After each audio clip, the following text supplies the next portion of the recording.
Hindi ka na mawawalan ng internet kahit pa mag-brownout sa inyo kung may ganito ka. Kadalasan kasi kapag nag-brownout, may signal pa din naman yung router nyo. Ang kulang lang ay yung power. Kaya kung magsusupply kayo ng power, magagamit nyo pa din yung internet nyo. Ito yung power bank to router connector. USB yung dulo tapos yung isa naman ay pang-connect sa power supply ng router. Para magamit, isaksak nyo lang yung isang dulo sa power supply ng router. Yung isa naman ay doon na sa power bank o sa power supply na meron kayo. Ito yung gagamitin ko, yung portable power station na may USB port.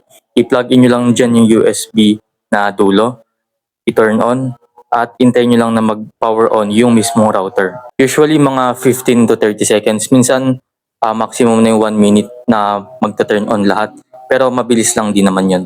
Ito, kapag nag-turn on na yan, yung power, yung LAN kung may nakakonect sa LAN nyo, Wi-Fi, saka yung PON, okay na yan. Magagamit nyo na ulit yung Wi-Fi nyo.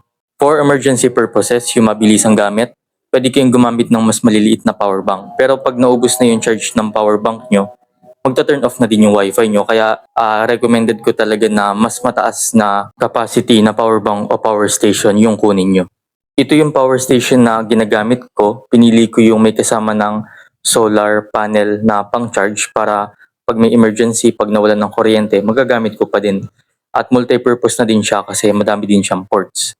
USB ports para sa power bank at phone, AC output para sa maliliit na appliances at may emergency LED light. Itong connector na to, mura lang to pero sobrang useful nito lalo na kapag emergency, kapag nawalan ng kuryente. Kaya dapat ay may ganito ka sa bahay nyo. Kaya kung ako sa'yo, check out mo na ngayon pa lang para pag kailangan mo na may magagamit ka.